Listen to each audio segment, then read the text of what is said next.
नमस्कार दोस्तों, स्वागत है आपका हमारे चैनल स्टडी ऑल में। जी हाँ दोस्तों, आपके एग्ज़ाम वर्ग 3 एमपी टेट वर्ग 3 2021 के लिए दोस्तों हम लगातार मॉडल पेपर लेकर आ रहे हैं। दोस्तों आज का हमारा मॉडल पेपर होगा टोटल 60 नंबर का, जिसमें 30 नंबर के आपको बाल विकास एवं शिक्षा शास्त्र प्लस 30 नंबर का पर्यावरण विषय से क्वेश्चन देखने को मिलेंगे। दोस्तों सभी क्वेश्चन एग्जाम में पहले भी पूछे जा चुके हैं और केवल सिलेक्टेड क्वेश्चन है। तो दोस्तों वीडियो को अंत तक जरूर देखिएगा।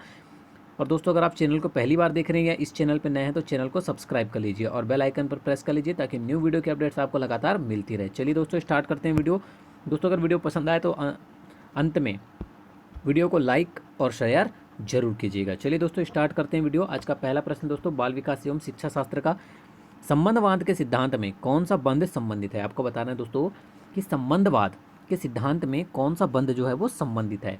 स्थितियां व प्रत्युत्तर, उद्दीपन व प्रत्युत्तर, प्रत्युत्तर व प्रतिक्रिया या उद्दीपन व प्रतिक्रिया। बहुत ही इंपॉर्टेंट क्वेश्चन है दोस्तों, एग्जाम में पहले भी पूछा जा चुका है ये क्वेश्चन। ठीक है दोस्तों, सभी क्वेश्चन सिलेक्टेड क्वेश्चन है, सभी क्वेश्चन पहले भी एग्जाम में पूछे जा चुके हैं, जिससे प्रबल संभावना बनती है दोस्तों कि आपके एग्जाम में जरूर पूछे जाएंगे। उन्हीं क्वेश्चन को हमने इसमें शामिल किया है। आपको बताना है कि संबंधवाद के सिद्धांत में कौन सा बंध है जो संबंधित है। तो दोस्तों वो बंध है आपका उद्दीपन व प्रत्युत्तर। ठीक है, ऑप्शन नंबर सेकेंड एक ऐसा बंध है जो संबंधवाद के सिद्धांत में संबंधित है। ठीक है, तो ऑप्शन नंबर सेकेंड आपका आंसर हो जाएगा, याद रखिएगा। नेक्स्ट क्वेश्चन देख लेते हैं। गार्डन ने सात बुद्धि का अधिमान निर्धारित किया है, इनमें से कौन सा नहीं है। स्थान संबंधी बुद्धि, अंतर्व्यक्तित्व बुद्धि, भाषात्मक बुद्धि या भावनात्मक बुद्धि। तो दोस्तों गार्डन ने जो सात बुद्धि के अधिमान को निर्धारित किया है उनमें से जो नहीं है वो है दोस्तों भावनात्मक बुद्धि। ठीक है, बाकी स्थान संबंधी बुद्धि, अंतर्व्यक्ति संबंधित और भाषात्मक बुद्धि ये तीनों ही उनके सात बुद्धि के अधिमानों में निर्धारित है। ठीक है, जो भावनात्मक बुद्धि है वो इसमें सम्मिलित नहीं है। तो ऑप्शन नंबर 4 आपका आंसर हो जाएगा, याद रखिएगा, भावनात्मक बुद्धि। ठीक है, नेक्स्ट क्वेश्चन की ओर बढ़ते हैं। क्वेश्चन नंबर 3 देख लेते हैं। एक अधिगमित प्रक्रिया का क्रमिक लुप्त होना कहलाता है। बहुत ही इंपॉर्टेंट क्वेश्चन दोस्तों, इजी क्वेश्चन भी है बट इंपॉर्टेंट क्वेश्चन भी है क्योंकि एग्जाम में रिपीट होता है ये क्वेश्चन कि एक अधिगमित प्रक्रिया का क्रमिक लुप्त होना क्या कहलाता है। विलोपन, सामान्यीकरण, विभेदन या अनुबंधन। तो दोस्तों एक अधिगमित प्रक्रिया का जो क्रमिक लुप्त होना कहलाता है वो कहलाता है दोस्तों विलोपन। ठीक है, क्या कहलाता है, विलोपन कहलाता है। तो ऑप्शन नंबर फर्स्ट आपका आंसर हो जाएगा। चलिए क्वेश्चन नंबर 4 की ओर बढ़ते हैं। ध्यान आकर्षित होने में किसकी प्रमुख भूमिका होती है। उद्दीपन की, उपादेयता की, उद्दीपन की विश्वसनीयता की, उद्दीपन की सक्रियता की या उद्दीपन की तीव्रता की। बहुत ही अच्छा क्वेश्चन है दोस्तों। ध्यान आकर्षित होने में किसकी प्रमुख भूमिका होती है, वो होती है दोस्तों उद्दीपन की तीव्रता की। किसकी होती है, उद्दीपन की तीव्रता की प्रमुख भूमिका होती है ध्यान आकर्षित करने में। ठीक है, याद रखिएगा, ऑप्शन नंबर 4 आंसर हो जाएगा आपका। क्वेश्चन नंबर 5 देख लेते हैं। मानव संस्कार अथवा क्षमता परिवर्तन जो धारण किया जा सकता है तथा जो वृद्धि की प्रक्रिया के ऊपर ही आरोपित नहीं है, यह कथन किसका है। ट्रेयर्स, स्ट्रेयर, गेने या मैक्ग्रो। तो दोस्तों उपरोक्त कथन जिसके द्वारा दिया गया है वह है दोस्तों गेने का। ठीक है, ये कथन किसका है, गेने के द्वारा दिया गया है। तो ऑप्शन नंबर 3 आपका आंसर हो जाएगा, गेने। नेक्स्ट क्वेश्चन की ओर बढ़ते हैं। अंतर्मुखी, बहिर्मुखी तथा उभयमुखी व्यक्तित्व का वर्गीकरण किसके द्वारा किया गया है। दोस्तों मोस्ट एमपी क्वेश्चन एग्जाम के लिए। ठीक है, याद रखिएगा, इस क्वेश्चन को रट लीजिएगा कि अंतर्मुखी, बहिर्मुखी तथा उभयमुखी व्यक्तित्व का वर्गीकरण किसके द्वारा किया गया है। ठीक है, तो किसके द्वारा किया गया है आपको पता होना चाहिए, क्रेचनर, युंग, सेल्डन या स्प्रेजर के द्वारा। तो दोस्तों यह किया गया है आपका किसके द्वारा, ऑप्शन नंबर सेकंड युंग के द्वारा। ठीक है, किसके द्वारा किया गया है, युंग के द्वारा किया गया है। नेक्स्ट क्वेश्चन देखते हैं। बुद्धि इन 4 शब्दों से निहित है। ज्ञान, आविष्कार, निर्देश, आलोचना। यह कथन किसका है, स्पीयरमैन, थॉर्नडाइक, अल्फ्रेड बिने या रॉय बर्न का। तो आपको बताना है दोस्तों कि बुद्धि इन 4 शब्दों से निहित है। ज्ञान, आविष्कार, निर्देश और आलोचना। यह कथन किसके द्वारा दिया गया है, ये दिया गया है दोस्तों अल्फ्रेड बिने के द्वारा। ठीक है, किसके द्वारा दिया गया दोस्तों ये कथन, अल्फ्रेड बिने के द्वारा दिया गया। तो ऑप्शन नंबर 3 आपका आंसर हो जाएगा। वंचित समूहों के विद्यार्थियों को सामान्य विद्यार्थियों के साथ पढ़ाना किसका अभिप्राय है। आपको बताना है दोस्तों कि जो वंचित समूह के विद्यार्थी रहते हैं उनको सामान्य विद्यार्थियों के साथ पढ़ाना किसका अभिप्राय है। एकीकृत शिक्षा, समावेशी शिक्षा, विशेष शिक्षा या अपवर्जक शिक्षा। तो दोस्तों यह किसका अभिप्राय है। ठीक है, ये है दोस्तों आपके समावेशी शिक्षा का। ठीक है, वंचित समूह के जो विद्यार्थी हैं उनको सामान्य विद्यार्थियों के साथ पढ़ाना समावेशी शिक्षा का है। ठीक है, तो आपका आंसर क्या हो जाएगा? Option number second. Next question की ओर बढ़ते हैं। संवेदना ज्ञान की पहली सीढ़ी है, यह शारीरिक विकास है, ध्यान का विकास है, भाषा का विकास है या मानसिक विकास है? दोस्तों संवेदना ज्ञान की पहली सीढ़ी है, यह एक प्रकार का क्या है? मानसिक विकास है। ठीक है, तो ऑप्शन नंबर 4 आपका आंसर हो जाएगा। चलिए नेक्स्ट क्वेश्चन की ओर बढ़ते हैं। कोई भी व्यक्ति क्रोध करता है, यह बहुत आसान है, किंतु सही व्यक्ति के साथ सही मात्रा में, सही समय पर, सही प्रयोजन हेतु सही ढंग से क्रोध करना आसान नहीं होता है। उपरोक्त कथन किसका है? बहुत इंपॉर्टेंट क्वेश्चन है दोस्तों, याद रखिएगा कि कोई भी व्यक्ति क्रोध करता है यह बहुत आसान है, किंतु सही व्यक्ति के साथ सही मात्रा में, सही समय पर, सही प्रयोजन हेतु सही ढंग से क्रोध करना आसान नहीं होता। यह कथन किसके द्वारा दिया गया है? तो दोस्तों उपरोक्त कथन किसके द्वारा दिया गया है? अरस्तु, बिंगम, क्रीमैन या वाटसन? तो दोस्तों उपरोक्त कथन जो है वो दिया गया आपका अरस्तु के द्वारा। बहुत इंपॉर्टेंट क्वेश्चन है, याद रखिएगा।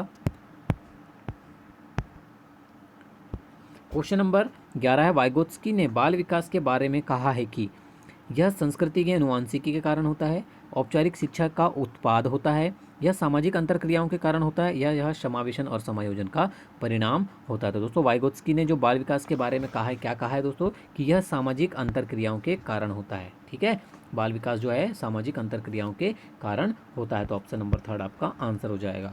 चलिए 12 नंबर क्वेश्चन की ओर बढ़ते हैं। सहयोगात्मक रणनीति किस श्रेणी में महिलाएं निम्न से संबंधित नहीं होती है? स्वीकार्यता, प्रतिरोध, क्रांति या अनुकूलन? तो इससे तो किससे संबंधित नहीं होती है? वो होती है दोस्तों प्रतिरोध से। ठीक है, किससे संबंधित नहीं होती है? प्रतिरोध से। चलिए 13 नंबर क्वेश्चन देखते हैं। सीखने का प्राथमिक मूलभूत नियम संबंधित है तत्परता से, अभ्यास कार्य से, परिणाम की अपेक्षा से या प्रशंसा से? तो दोस्तों सीखने का जो प्राथमिक मूलभूत नियम है वो किससे संबंधित है दोस्तों? तत्परता से संबंधित है। किससे संबंधित है दोस्तों? ऑप्शन नंबर फर्स्ट तत्परता से संबंधित है सीखने का प्रारंभिक मूलभूत का नियम। ठीक है, मस्तिष्क अधोमुखी सिद्धांत के अनुसार विकास होता है। ये भी क्वेश्चन दोस्तों मोस्ट आईएमपी क्वेश्चन है आपके लिए। ठीक है, याद रखिएगा इस क्वेश्चन को कि मस्तिष्क अधोमुखी सिद्धांत किसके अनुसार होता है? दाईं से बाईं ओर होता है, पैर से सिर की ओर, बाईं से दाईं ओर या सिर से पैर की ओर? बहुत इंपॉर्टेंट क्वेश्चन है दोस्तों, तो आपको याद रखना है कि जो मस्तिष्क अधोमुखी सिद्धांत होता है के अनुसार जो विकास होता है वो सिर से पैर की ओर होता है। ठीक है, सिर से पैर की ओर होता है, याद रखिएगा, इंपॉर्टेंट क्वेश्चन है। स्वस्थ शरीर में ही स्वस्थ मस्तिष्क का निर्माण ही शिक्षा है। ठीक है, स्वस्थ शरीर में ही स्वस्थ मस्तिष्क का निर्माण ही शिक्षा है, यह कथन किसका है दोस्तों? मोस्ट आईएमपी क्वेश्चन है ये भी। फ्रेंडसन, अरस्तु, चाणक्य या शोनेल? दोस्तों यह कथन कि स्वस्थ शरीर में ही स्वस्थ मस्तिष्क का निर्माण ही शिक्षा है, यह कथन दिया गया है दोस्तों आपका अरस्तु के द्वारा। किसके द्वारा दिया गया है? अरस्तु के द्वारा। ठीक है, ऑप्शन नंबर सेकंड आंसर हो जाएगा। क्वेश्चन नंबर 16 देखते हैं। निम्नांकित पद्धति व्यक्तिगत भेद को ध्यान में नहीं रखकर शिक्षण में प्रयुक्त की जाती है। आपको बताना दोस्तों कि वो कौन सी पद्धति है? डाल्टन योजना, बिनेटी का योजना, प्रयोजना पद्धति या व्याख्यान पद्धति? दोस्तों वह पद्धति जो व्यक्तिगत भेद को ध्यान में नहीं रखकर शिक्षण में प्रयुक्त की जाती है वो है दोस्तों आपकी व्याख्यान पद्धति। कौन सी पद्धति है? व्याख्यान पद्धति जो है वो व्यक्तिगत भेद को ध्यान में नहीं रखकर शिक्षण में प्रयुक्त की जाती है। ठीक है, निम्न में से कौन सा बच्चों हेतु वेस्लर बुद्धि मापनी की निष्पादन मापनी है? अंकगणितीय, सादृश्यता या समानता, चित्रपूर्ति या शाब्दिक तर्क? तो दोस्तों वो कौन सी है? वो है दोस्तों आपका चित्रपूर्ति। ठीक है, तो ऑप्शन नंबर 3 आपका आंसर हो जाएगा। क्वेश्चन नंबर 18 है। संवेद जो सामान्यतः सुख देता है, आत्माभिमान, करुणा, एकाकीपन या भूख? तो दोस्तों निम्नलिखित में वह सा संवेद जो सामान्यतः सुख देता है वह है दोस्तों आपका आत्म अभिमान। ठीक है, जो क्या कर देता है? सुख देता है, एक ऐसा संवेद है। चलिए नेक्स्ट क्वेश्चन की ओर बढ़ते हैं। निम्नलिखित में से किसमें ऐच्छिक व्यवहार उसके परिणामों या पूर्विकता से शक्तिशाली या कमजोर होता है? प्राचीन अनुबंध में, सूक्ष्म अधिगम में, क्रिया प्रसूत अनुबंध में या स्वतः अधिगम में? तो दोस्तों निम्नलिखित में से जिसमें ऐच्छिक व्यवहार उसके परिणामों तथा पूर्विकता से शक्तिशाली या कमजोर होता है वो है दोस्तों आपका क्रिया प्रसूत अनुबंधन में। ठीक है, किसमें होता है? क्रिया प्रसूत अनुबंधन में होता है, तो याद रखिएगा ऑप्शन नंबर 3 आंसर हो जाएगा आपका। क्वेश्चन नंबर 20 देखते हैं। न्यूटन ने वृक्ष से सेब को नीचे गिरते देखा और अचानक उसने गुरुत्वाकर्षण के सिद्धांत की खोज की। यह उदाहरण है चिंतन का, अंतर्दृष्टि का, अभिप्रेरणा का या प्रेरणा का। बहुत ही अच्छा क्वेश्चन है दोस्तों कि न्यूटन ने वृक्ष से जब सेब को नीचे गिरते हुए देखा और अचानक से उन्होंने गुरुत्वाकर्षण के सिद्धांत की खोज की। यह किसके उदाहरण के अंतर्गत आता है दोस्तों? अंतर्दृष्टि के उदाहरण के अंतर्गत आता है। ठीक है, याद रखिएगा, ऑप्शन नंबर 3 आंसर हो जाएगा। मानवीय मूल्यों जो प्रकृति में सार्वत्रिक हैं के विकास का अर्थ है अंगीकरण, मतारोपण, अनुकरण या अभिव्यक्ति। तो दोस्तों मानवीय मूल्यों जो प्रकृति में सार्वत्रिक हैं वो किसके विकास के अर्थ हैं? वो हैं दोस्तों आपके ऑप्शन नंबर 1 अंगीकरण के। ठीक है, तो ऑप्शन नंबर 1 आपका आंसर हो जाएगा अंगीकरण। मनोचित्रण का संदर्भ है, आपको बताना है दोस्तों कि मनोचित्रण का संदर्भ क्या है। अर्थ ग्राह्यता को बढ़ाने की एक तकनीक, जोखिम भरे कार्य के लिए कर्म योजना, मन के प्रकार का अन्वेषण या मन का चित्र खींचना। तो दोस्तों मनोचित्रण के संदर्भ में या मनोचित्रण का जो संदर्भ है वो है दोस्तों मन के प्रकार का अन्वेषण। बहुत ही अच्छा क्वेश्चन दोस्तों, याद रखिएगा। मनोचित्रण का क्या संदर्भ होता है? मन के प्रकार का अन्वेषण। ठीक है, चलिए नेक्स्ट क्वेश्चन देखते हैं। निम्न में से कौन सा शिक्षण अधिगम का स्तर नहीं है? स्मृति स्तर, चिंतनशील स्तर, विभेदीकरण स्तर या समझ स्तर। तो दोस्तों आपके देखिए स्मृति स्तर, चिंतनशील स्तर और समझ स्तर ये तीनों ही आपके शिक्षण अधिगम के स्तर के अंतर्गत आते हैं। जो विभेदीकरण स्तर है दोस्तों वो शिक्षण अधिगम के स्तर के अंतर्गत नहीं आता है। ठीक है, क्वेश्चन नंबर 24 है, उत्तर बाल्य अवस्था में बालक भौतिक वस्तुओं के किस आवश्यक तत्व में परिवर्तन समझने लगते हैं? द्रव्यमान, संख्या और क्षेत्र, द्रव्यमान और संख्या या केवल संख्या। बहुत ही अच्छा क्वेश्चन है दोस्तों कि उत्तर बाल्य अवस्था में जो बालक हैं वो भौतिक वस्तुओं के किस आवश्यक तत्व में परिवर्तन समझने लगते हैं? दोस्तों वो द्रव्यमान, संख्या और क्षेत्र में परिवर्तन को समझने लगते हैं। ठीक है, तो आपका आंसर क्या हो जाएगा? Option number 2। 25 नंबर क्वेश्चन है, दूसरे वर्ष के अंत तक शिशु का शब्द भंडार हो जाता है 100 शब्द, 60 शब्द, 50 शब्द या 10 शब्द। तो दोस्तों दूसरे वर्ष के अंत तक जो शिशु का शब्द भंडार है वो कितना हो जाता है? 100 शब्द हो जाता है। कितना हो जाता है दोस्तों? 100 शब्द हो जाता है। ठीक है, तो ऑप्शन नंबर 1 आपका आंसर हो जाएगा 100 शब्द। नेक्स्ट क्वेश्चन देखते हैं दोस्तों, क्वेश्चन नंबर 26 है आज का। निम्न में से कौन पियाजे के अनुसार बौद्धिक विकास का निर्धारक तत्व नहीं है?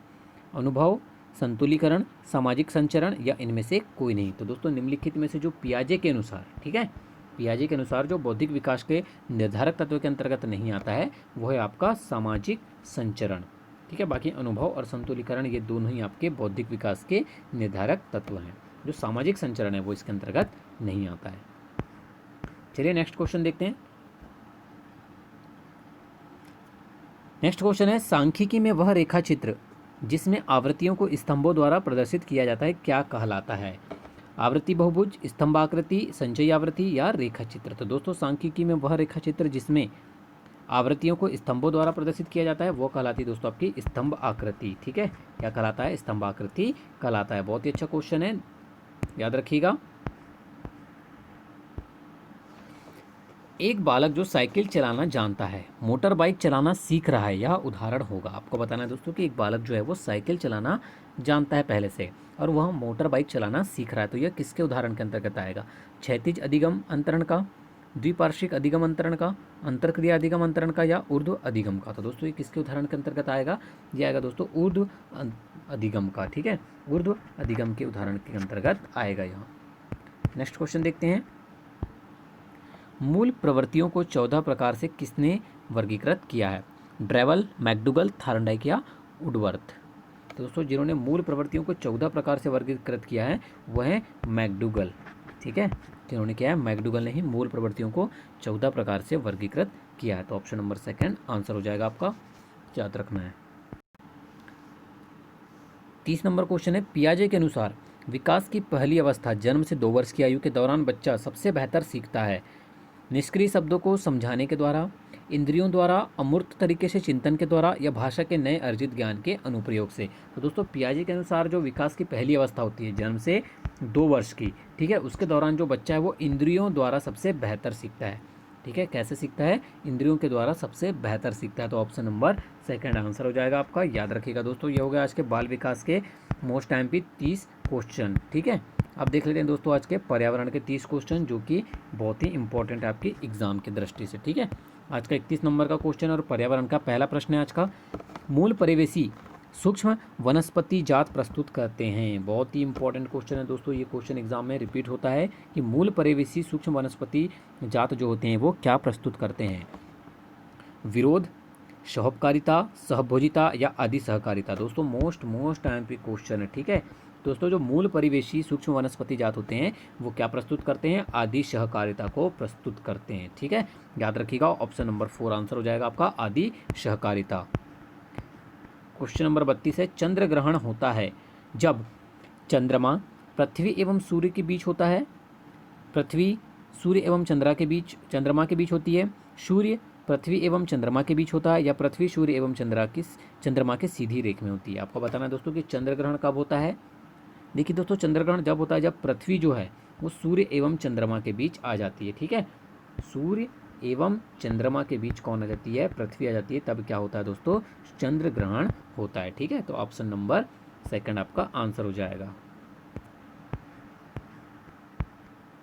33 नंबर क्वेश्चन है, एक वलय प्रणाली से घिरा हुआ है। आपको बताना दोस्तों कि वह कौन सा है ऑप्शन जो एक वलय प्रणाली से घिरा हुआ है, जो अंतरिक्ष में हजारों किलोमीटर तक फैली है? शनि, मंगल, सूर्य या चंद्रमा। तो दोस्तों वो है आपका ऑप्शन नंबर फर्स्ट, शनि। ठीक है, शनि ग्रह जो है वो एक वलय प्रणाली से घिरा हुआ है जो अंतरिक्ष में हजारों किलोमीटर तक फैली हुई है। तो ऑप्शन नंबर फर्स्ट आपका आंसर हो जाएगा। चलिए क्वेश्चन नंबर 34 है आज का। सूर्य प्रकाश में उगने वाले पादपों को कहते हैं। ये भी दोस्तों मोस्ट टाइम पे क्वेश्चन एग्जाम के लिए, कि सूर्य के प्रकाश में उगने वाले पौधों को क्या कहा जाता है? आतपोदभिद, छायारागी, मरुद्भिद या उपरोक्त सभी। तो दोस्तों सूर्य प्रकाश में जो उगने वाले पादप होते हैं उन्हें आतपोदभिद कहा जाता है। याद रखिएगा क्या कहा जाता है? आतपोदभिद कहा जाता है। ठीक है,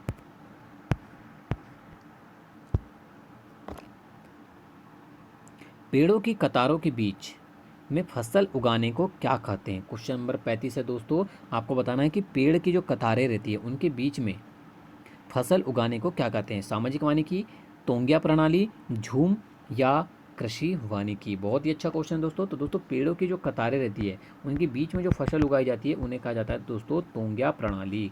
कौन सी प्रणाली? तोंग्या प्रणाली कहा जाता है। ठीक है, याद रखिएगा, इंपॉर्टेंट क्वेश्चन एग्जाम में पूछा जा सकता है। 36 नंबर क्वेश्चन है आज का। निम्न में से किस स्थल आकृति का निर्माण हिमानी द्वारा हुआ है? लैपिस, वी आकार की घाटी, जलप्रपात या यू आकार की घाटी। दोस्तों ये भी question most IMP question exam के लिए। ठीक है, याद रखिएगा कि निम्न प्रकार में से वह कौन सी स्थल आकृति है जिसका निर्माण हिमानी द्वारा होता है? वो होता है दोस्तों यू आकार की घाटी का। किसका होता है दोस्तों? यू आकार की घाटी का निर्माण होता है। ठीक है, हिमानी द्वारा। नेक्स्ट क्वेश्चन देखते हैं।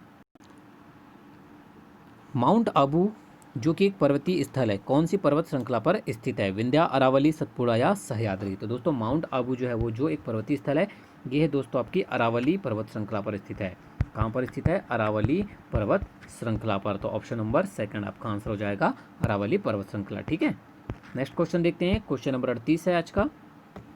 ध्रुव तारा सभी मौसमों में स्थिर दिखाई देता है क्योंकि ध्रुव तारा अपने अक्ष पर घूर्णन नहीं करता, ध्रुव तारा भूमध्य रेखा की अक्ष पर स्थित होता है, ध्रुव तारा पृथ्वी के उत्तरी ध्रुव की अक्ष के ऊपर होता है, या ध्रुव तारा दूसरे तारे से बहुत दूर होता है। तो दोस्तों ध्रुव तारा सभी मौसमों में स्थिर दिखाई देता है। ऐसा इसलिए होता है क्योंकि ध्रुव तारा पृथ्वी के उत्तरी ध्रुव की अक्ष के ऊपर होता है, इसलिए वह सभी मौसम में स्थिर ही दिखाई देता है। ठीक है, तो ऑप्शन नंबर थर्ड आपका आंसर हो जाएगा कि ध्रुव तारा जो है वो पृथ्वी के उत्तरी ध्रुव की अक्ष के ऊपर होता है।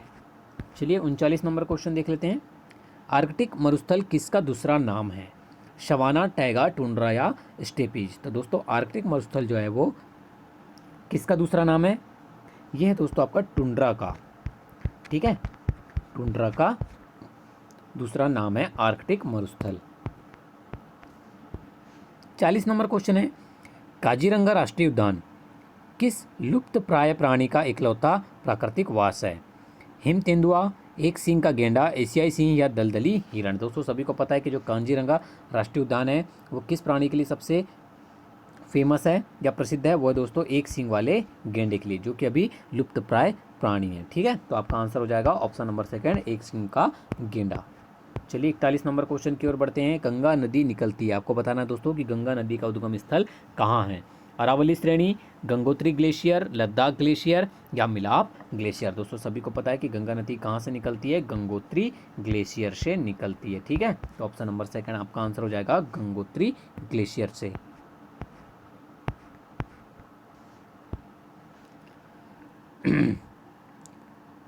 क्वेश्चन नंबर 42 है, लवणीय मृदा में उगने वाले पादपों को कहते हैं ऑक्जिलोफाइट, हेलोफाइट, कैंज्मोफाइट या लिथोफाइट। तो दोस्तों जो लवणीय मृदा में उगने वाले जो पादप रहते हैं उन्हें क्या कहा जाता है दोस्तों, हेलोफाइट कहा जाता है।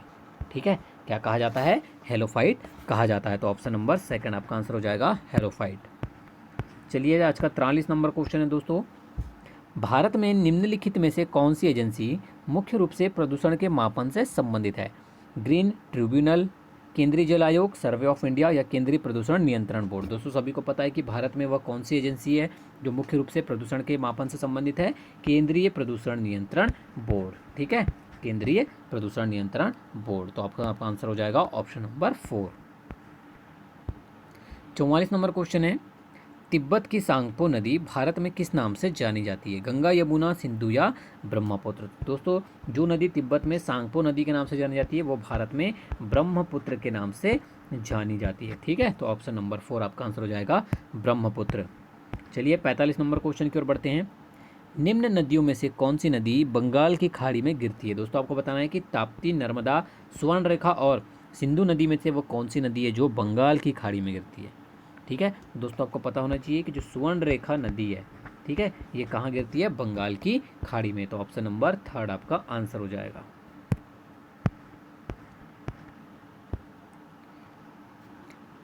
46 नंबर क्वेश्चन है, क्योटो प्रोटोकॉल का संबंध किससे है, नस्ल संरक्षण, जलवायु परिवर्तन, नम भूमि संरक्षण या औषधीय पौधे। तो दोस्तों क्योटो प्रोटोकॉल का जो संबंध होता है वो किससे होता है दोस्तों, जलवायु परिवर्तन से होता है। ठीक है, किससे होता है, जलवायु परिवर्तन से होता है क्योटो प्रोटोकॉल का संबंध। National bureau of plant genetic resources स्थित है नई दिल्ली, कोलकाता, मुंबई या बेंगलोर। तो दोस्तों जो national bureau of plant genetic resource का जो मुख्यालय है, या बोलना चाहिए national bureau of plant genetic resource जो स्थित है वो कहाँ है आपका, नई दिल्ली में। ठीक है, कहाँ स्थित है, नई दिल्ली में स्थित है। क्वेश्चन नंबर 48 है, टैगा वन विशिष्टता है। आपको बताना है दोस्तों कि टैगा वन जो है वो किसकी विशिष्टता है, भूमध्य रेखीय क्षेत्र की, समशीतोष्ण क्षेत्र की, उष्ण कटिबंधीय क्षेत्र की या उपोष्ण कटिबंधीय क्षेत्र की। तो दोस्तों जो टैगा वन है वो समशीतोष्ण क्षेत्र की विशिष्टता है। याद रखिएगा, बहुत ही अच्छा क्वेश्चन है, ऑप्शन नंबर सेकंड आपका आंसर हो जाएगा। ठीक है, 49 नंबर क्वेश्चन है आज का, निम्नलिखित में से कहाँ पर एक संरक्षित कच्छ वनस्पति क्षेत्र है, पूर्वी घाट, पश्चिमी घाट, गोवा या चंद्रताल। तो दोस्तों निम्नलिखित में से जहाँ पर एक संरक्षित कच्छ वनस्पति क्षेत्र है वो है दोस्तों आपका गोवा। ठीक है, कहाँ पर है, गोवा में जो है वो एक संरक्षित कच्छ वनस्पति क्षेत्र है। नेक्स्ट क्वेश्चन की ओर बढ़ते हैं। चलिए आज का 50 नंबर क्वेश्चन है, निम्न में से किस धातु को उत्प्रेरक संपरिवर्तक में उत्प्रेरक के रूप में प्रयोग करते हैं, रेडियम, तांबा, पैलेडियम या लोहा। तो दोस्तों वह धातु जिसको उत्प्रेरक संपरिवर्तक में उत्प्रेरक के रूप में जो प्रयोग करते हैं वो है दोस्तों पैलेडियम। कौन सी धातु है दोस्तों, पैलेडियम है जिसे उत्प्रेरक के रूप में प्रयोग करते हैं उत्प्रेरक संपरिवर्तक में। ठीक है, तो ऑप्शन नंबर 3 आपका आंसर हो जाएगा। 51 नंबर क्वेश्चन है, कहाँ पर भागीरथी और अलकनंदा नदी मिलकर गंगा बनाते हैं। बढ़िया, मोस्ट टाइम पे क्वेश्चन दोस्तों, बढ़िया क्वेश्चन एग्जाम के लिए, कि आपको बताना है कि भागीरथी और अलकनंदा नदी मिलने से गंगा कहाँ पर बनती है, देवप्रयाग, कर्णप्रयाग, गंगोत्री या रुद्रप्रयाग में। तो वो बनती है दोस्तों आपकी देवप्रयाग में। ठीक है, देवप्रयाग में जब भागीरथी और अलकनंदा मिलती है तो वो मिलकर क्या बनते हैं, गंगा नदी। ठीक है, बहुत ही अच्छा क्वेश्चन था। 52 नंबर क्वेश्चन है, प्राप्त इतिहास के अनुसार सर्वप्रथम वन्य जीव अभ्यारण्य बनाने के आदेश देने वाला शासक कौन था, सिकंदर, अकबर, अशोक या कोई नहीं। तो दोस्तों प्राप्त इतिहास के अनुसार जो सर्वप्रथम वन्य जीव अभ्यारण्य बनाने का जिन्होंने आदेश दिया था वो थे दोस्तों सम्राट अशोक। ठीक है, किसने दिया था, कौन सा शासक था वो, सम्राट अशोक ने दिया था। चलिए 53 नंबर क्वेश्चन की ओर बढ़ जाते हैं। निम्नलिखित में से किसे प्रकृति का रेडार माना जाता है, गिद्ध, चमगादड़, दरियाई घोड़ा या व्हेल मछली। तो दोस्तों निम्नलिखित में से जिसे प्रकृति का रेडार माना जाता है वो है दोस्तों आपका ऑप्शन नंबर सेकंड, चमगादड़ को। ठीक है, प्रकृति का रेडार माना जाता है चमगादड़ को। चलिए नेक्स्ट क्वेश्चन की ओर बढ़ते हैं। निम्न में से कौन सी अंतर्राष्ट्रीय संस्था पूरे विश्व में पर्यावरण सुरक्षा की देखभाल करती है? WHO, पेटा, UNO या WWF। तो दोस्तों वह अंतर्राष्ट्रीय संस्था कौन सी है? वो है दोस्तों WWF है। ठीक है, जो पूरे विश्व में पर्यावरण सुरक्षा की देखभाल करती है। तो ऑप्शन नंबर 4 आपका आंसर हो जाएगा।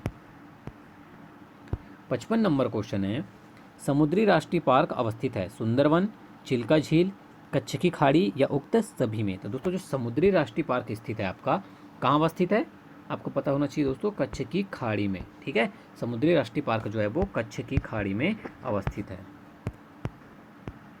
56 नंबर क्वेश्चन है, मृदा में उपस्थित अपक्षयित होते कार्बनिक पदार्थों को क्या कहा जाता है? ये भी दोस्तों मोस्ट टाइम के क्वेश्चन एग्जाम के लिए कि मृदा में उपस्थित जो अपक्षयित होते कार्बनिक पदार्थ हैं उन्हें क्या कहा जाता है? ह्यूमिक, सम्मिश्र, डफ, करकट या ह्यूमस? तो दोस्तों उन्हें क्या कहा जाता है? ह्यूमस कहा जाता है। ठीक है, मृदा में उपस्थित जो अपक्षयित होते कार्बनिक पदार्थ होते हैं उन्हें ह्यूमस कहा जाता है।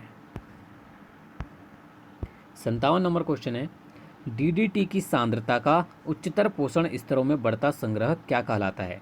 जैविक आवर्धन, जैविक मूल्यांक, जैविक विभव या उपरोक्त सभी? तो दोस्तों DDT की सांद्रता का जो उच्चतर पोषण स्तर में बढ़ता संग्रह कहलाता है वो कहलाता है दोस्तों जैविक आवर्धन। क्या कहलाता है? जैविक आवर्धन कहलाता है। तो ऑप्शन नंबर फर्स्ट आपका आंसर हो जाएगा। 58 नंबर क्वेश्चन देख लेते हैं, जलवायु न्याय की अवधारणा का संबंध किस सम्मेलन से है? लीमा जलवायु सम्मेलन, डरबन जलवायु सम्मेलन, पेरिस जलवायु सम्मेलन या इनमें से कोई नहीं? तो दोस्तों जलवायु न्याय जो है वो, जलवायु न्याय की जो अवधारणा है वो किस सम्मेलन से संबंधित है? वो है दोस्तों पेरिस जलवायु सम्मेलन से। ठीक है, तो ऑप्शन नंबर थर्ड आपका आंसर हो जाएगा, पेरिस जलवायु सम्मेलन। आज का 59 नंबर का क्वेश्चन है दोस्तों, निम्न में से किसको हरा सोना कहा जाता है? वन, कृषि, कॉफी या उपरोक्त सभी? दोस्तों काफ़ी इजी बट इंपॉर्टेंट क्वेश्चन है। सभी को पता है कि वन को क्या कहा जाता है? हरा सोना कहा जाता है। आज का 60 नंबर और लास्ट क्वेश्चन दोस्तों, पर्यावरणीय निश्चयवाद के प्रतिपादक कौन थे?